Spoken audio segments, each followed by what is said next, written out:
कहते हैं लोकतंत्र में जनता सबसे ताकतवर होती है, लेकिन सोचिए एक ऐसा वक्त, एक ऐसी जगह जहां शायद सबसे ताकतवर डर था। हम बात कर रहे हैं 1990 के दशक के बिहार की। लालू प्रसाद यादव का शासनकाल। शुरुआत तो हुई थी, मतलब बदलाव की उम्मीदों के साथ, सामाजिक न्याय के नारों के साथ। जी बिल्कुल। लेकिन जल्द ही वो दौर जंगल राज के नाम से जाना जाने लगा। अपराध, अराजकता, एक तरह का राजनीतिक दबदबा हावी हो गया था। हाँ, और ये सिर्फ मतलब अखबारों की सुर्खियां या कोरे राजनीतिक आरोप नहीं थे। ये वो सच्चाई थी जिसे लोगों ने जिया, महसूस किया। अच्छा। डर सिर्फ अपराधियों का नहीं था, डर कहीं ना कहीं व्यवस्था से भी लगने लगा था। ऐसा लगता था जैसे व्यवस्था ही शायद अपराधियों का बचाव कर रही हो। आज हमारे पास जो दस्तावेज हैं वो इसी दौर की दो बेहद परेशान करने वाली घटनाओं पर रोशनी डालते हैं। ये सिर्फ क्राइम स्टोरीज नहीं है। नहीं, बिल्कुल नहीं। ये इस बात के उदाहरण है कि जब कानून का डर खत्म हो जाए और ऊपर से कह सकते हैं कि सत्ता का संरक्षण मिल जाए तो क्या हो सकता है। तो 1990 में लालू प्रसाद यादव मुख्यमंत्री बने। उम्मीदें बहुत थीं, सामाजिक समीकरण बदल रहे थे, पिछड़ों, दलितों में एक नई राजनीतिक चेतना जगी। हाँ, वो तो था। लेकिन जमीनी हकीकत वो कुछ और ही तस्वीर पेश करने लगी, है ना। अपहरण तो जैसे एक इंडस्ट्री बन गया था। राजनीतिक हत्याएं भी आम होने लगी। जी। और कानून व्यवस्था पर लगातार सवाल उठ रहे थे। ऐसा क्यों हो रहा था? क्या मतलब पुलिस फोर्स काफी नहीं थी? देखिए, पुलिस फोर्स की कमी या क्षमता से भी बड़ा मुद्दा शायद राजनीतिक इच्छा शक्ति का था, या कह लीजिए कथित तौर पर पुलिस का राजनीतिकरण हो चुका था। अच्छा। कई रिपोर्ट्स हैं, उस समय के विश्लेषण बताते हैं कि पुलिस पर भारी पॉलिटिकल प्रेशर था। ट्रांसफर पोस्टिंग से लेकर जांच किस दिशा में जाएगी ये तक शायद ऊपर से तय होता था। बाप रे। अदालतों में केस सालों साल चलते थे, गवाह या तो मुकर जाते थे या शायद डरा दिए जाते थे। और सबसे चिंता की बात ये थी कि कई मामलों में सीधे सीधे सत्ताधारी नेताओं पर संरक्षण देने के आरोप लगे। तो मतलब माहौल ऐसा बन गया कि कानून तो है, पर शायद सत्ता के इशारे के बिना उसका कोई वजूद नहीं। बिल्कुल, यही धारणा आम हो गई थी। और इसी बेहद असुरक्षित माहौल में दो ऐसी घटनाएं हुई जिनकी गूंज आज तक सुनाई देती है। ये हमें दिखाती है कि जब सिस्टम चरमरा जाता है तो इंसानियत किस हद तक गिर सकती है। जी। तो चलिए इन दस्तावेजों को खोलते हैं, थोड़ा गहराई से समझते हैं बिहार के उस दौर की इन दो सच्चाइयों को। और ये समझना भी जरूरी है कि जंगल राज सिर्फ अपराधों की गिनती का मामला नहीं था। ये एक एहसास था असुरक्षा का, बेबसी का। ये वो बैकग्राउंड था जिसमें ये घटनाएं सिर्फ हुई नहीं, बल्कि उन्हें शायद होने दिया गया और बाद में, जैसा कि आरोप लगते हैं, न्याय को दबाने की कोशिशें भी हुई। ये हमें ले चलती है साल 1995 में। ये सत्ता के अहंकार और क्रूरता का एक ऐसा उदाहरण है जिसे सुनकर सच में रूह कांप जाती है। जी, ये मामला जुड़ा है पटना में रहने वाले एक वरिष्ठ आईएएस अधिकारी थे, बीबी बिस्वास। ईमानदार अधिकारी माने जाते थे। उनकी पत्नी थी चित्रा बिस्वास। अच्छा। आरोप ये है कि उस समय के एक बहुत कद्दावर आरजेडी नेता के बेटे मृत्युंजय कुमार यादव अपने कुछ साथियों के साथ उनके सरकारी आवास में जबरन घुस आए। जबरन एक सीनियर आईएएस अधिकारी के घर में? ये तो अपने आप में बहुत बड़ी बात है। बिल्कुल। और मामला सिर्फ घर में घुसने तक ही नहीं रुका। आरोप बहुत ही ज्यादा गंभीर थे।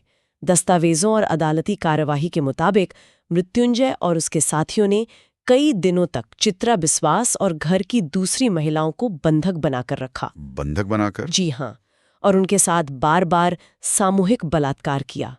ये सिर्फ एक यौन हमला नहीं था, ये शायद सत्ता के नशे का, अपनी पहुंच और दबंगई का खुला प्रदर्शन था। कई दिनों तक।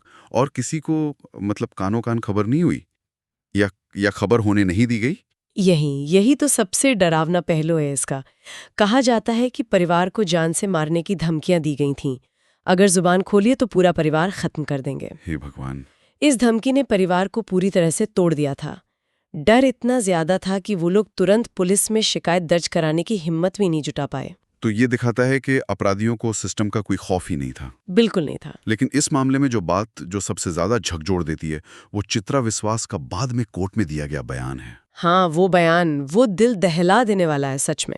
चित्रा बिस्वास ने अदालत को बताया कि इस भयानक हादसे के बाद उन्हें लगातार ये डर सता रहा था कि कहीं वो गर्भवती न हो जाए। ओह। और इस डर के मारे उन्हें जबरन अपना स्टेरिलाइजेशन करवाना पड़ा, मतलब बांझपन का ऑपरेशन। क्या? मतलब जी, सोचिए, एक पीड़ित न्याय पाने के बजाय अपने शरीर को बदलने पर मजबूर हो गई, सिर्फ उस हादसे के एक संभावित परिणाम के डर से। ये दिखाता है कि डर किस हद तक हावी था। तो फिर पुलिस ने कार्रवाई की, मामला दर्ज हुआ, कुछ हुआ आगे? मामला दर्ज हुआ, लेकिन काफी मुश्किलों के बाद। शायद कुछ मीडिया में बात आई, उसके बाद थोड़ा दबाव बना, जांच भी शुरू हुई, केस अदालत तक भी पहुंचा, लेकिन न्याय की रफ्तार बहुत धीमी थी। सालों तक मुकदमा चला और इस दौरान विश्वास परिवार पर लगातार दबाव बना रहा, धमकियां मिलती रहीं, ऐसा कहा जाता है। और अंत में नतीजा क्या निकला? सजा हुई आरोपी को? हाँ, कई सालों के बाद निचली अदालत ने मुख्य आरोपी मृत्युंजय यादव को दोषी पाया और सजा सुनाई, लेकिन कहानी यहीं खत्म नहीं हुई। मतलब सजा मिलने के कुछ ही समय बाद वो जमानत पर बाहर आ गया। सजा के बाद जमानत?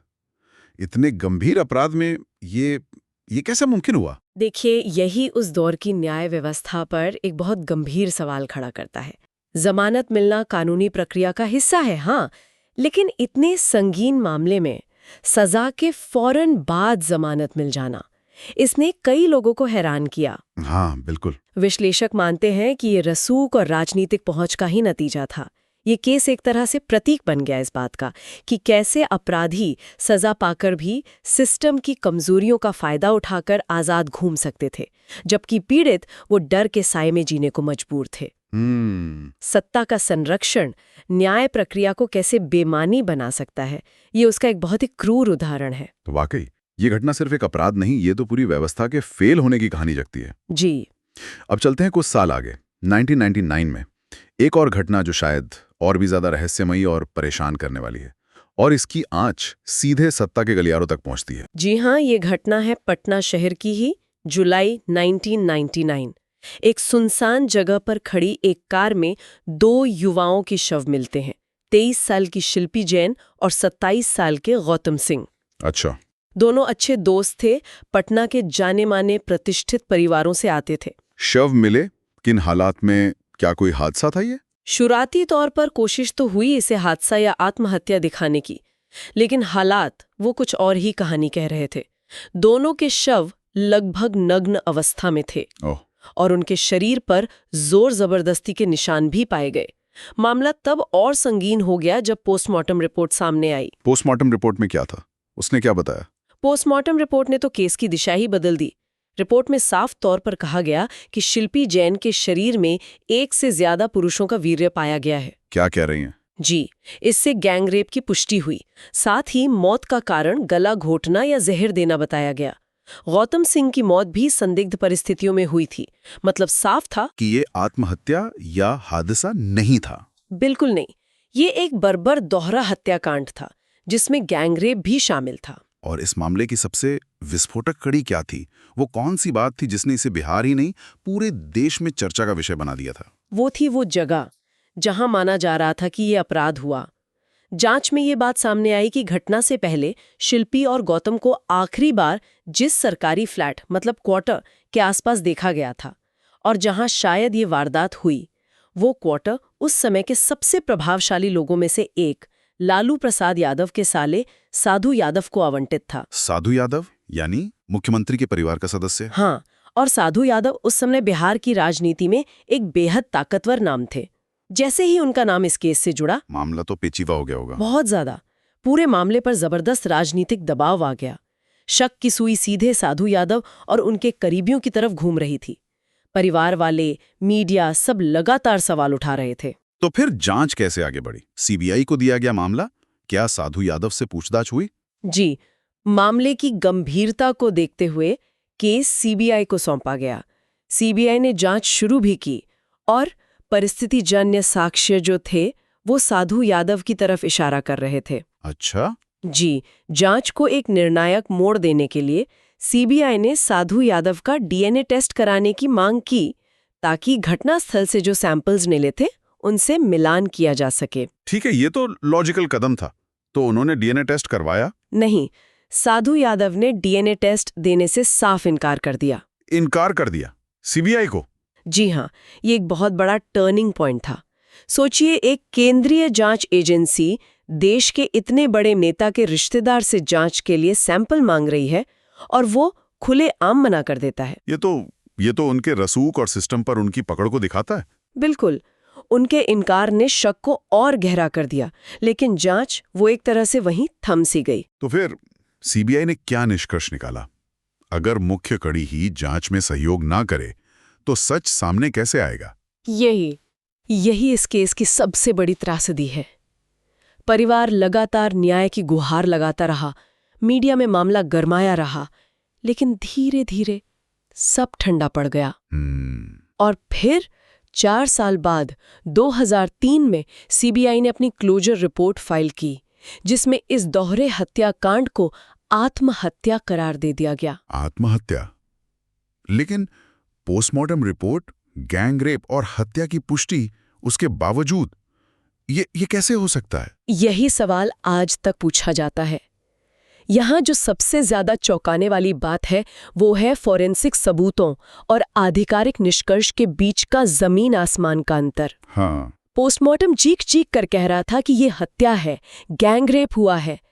परिस्थितिजन्य साक्ष्य एक बेहद प्रभावशाली व्यक्ति की तरफ इशारा कर रहे थे, लेकिन सरकारी फाइलों में ये केस आत्महत्या बनकर बंद हो गया। 2 युवा जिंदगियां बेरहमी से छीन ली गई और आधिकारिक तौर पर कह दिया गया कि उन्होंने खुद अपनी जान ले ली। ये तो न्याय का मजाक उड़ाने जैसा था। हाँ, बिल्कुल। क्या सीबीआई ने कोई ठोस तर्क दिया इस नतीजे के पीछे? क्लोजर रिपोर्ट पर काफी सवाल उठे थे। कई लोगों ने माना कि ये सबूतों पर आधारित निष्कर्ष कम और शायद राजनीतिक दबाव का नतीजा ज्यादा था। ये केस एक क्लासिक उदाहरण बन गया कि कैसे सत्ता में बैठे प्रभावशाली लोग अगर खुद शक के घेरे में हों तो वो जांच की दिशा को किस हद तक मोड़ सकते हैं, सबूतों को नजरअंदाज कर सकते हैं और अंततः न्याय को दफन कर सकते हैं। यहाँ सवाल सिर्फ अपराध का नहीं रहा फिर? नहीं, बिल्कुल नहीं।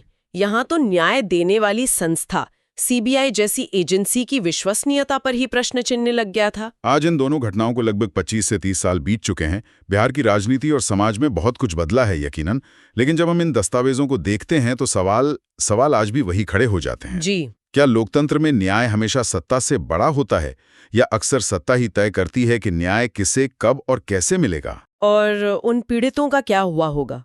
चित्रा बिस्वास, जिन्होंने इतनी हिम्मत से लड़ाई लड़ी, वो आज कहाँ होंगी, किस हाल में होंगी? हाँ।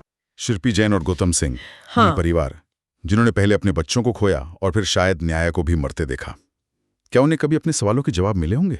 ये सवाल सिर्फ उनके नहीं है। नहीं, ये हमारे समाज के हैं, हमारी व्यवस्था के हैं। बिल्कुल। वो जंगल राज का दौर शायद कागजों पर खत्म हो गया हो, नई सरकारें आई, कानून व्यवस्था में सुधार के दावे भी हुए, लेकिन इन घटनाओं ने जो जख्म दिए, जो भरोसे को तोड़ा, उसका दर्द शायद आज भी महसूस किया जा सकता है। हाँ, बिल्कुल। ये सिर्फ अतीत के दर्दनाक कहानियां नहीं हैं, ये चेतावनियां हैं। चेतावनियां? जी, ये हमें याद दिलाती हैं कि जब राजनीति और अपराध का गठजोड़ होता है, जब सत्ता निरंकुश हो जाती है और संस्थाएं कमजोर पड़ जाती हैं, तो न्याय सिर्फ एक शब्द बनकर रह जाता है। और पीड़ितों के लिए एक क्रूर मजाक। हाँ, और लोकतंत्र की आत्मा वो घायल हो जाती है। तो इन दस्तावेज़ों से जो सबक हम ले सकते हैं वो शायद यही है कि एक स्वस्थ लोकतंत्र के लिए संस्थाओं की मजबूती, उनकी पारदर्शिता, उनकी जवाबदेही, ये कितनी ज़रूरी है। और ये सवाल हम सबके लिए है, सिर्फ बिहार या उस दौर के लिए नहीं। क्या आज भी सत्ता के गलियारों में बंद दरवाजों के पीछे ऐसी कहानियां अनकही रह जाती हैं? सोचने वाली बात है। आज के समय में नागरिक समाज की, मीडिया की और हम में से हर एक नागरिक की क्या भूमिका है ये सुनिश्चित करने में कि न्याय वास्तव में सुलभ हो, शक्तिशाली के लिए भी और कमजोर के लिए भी, ताकि इतिहास अपनी सबसे बुरी शक्ल में खुद को दोहरा ना सके। इस पर सोचना वाकई जरूरी है।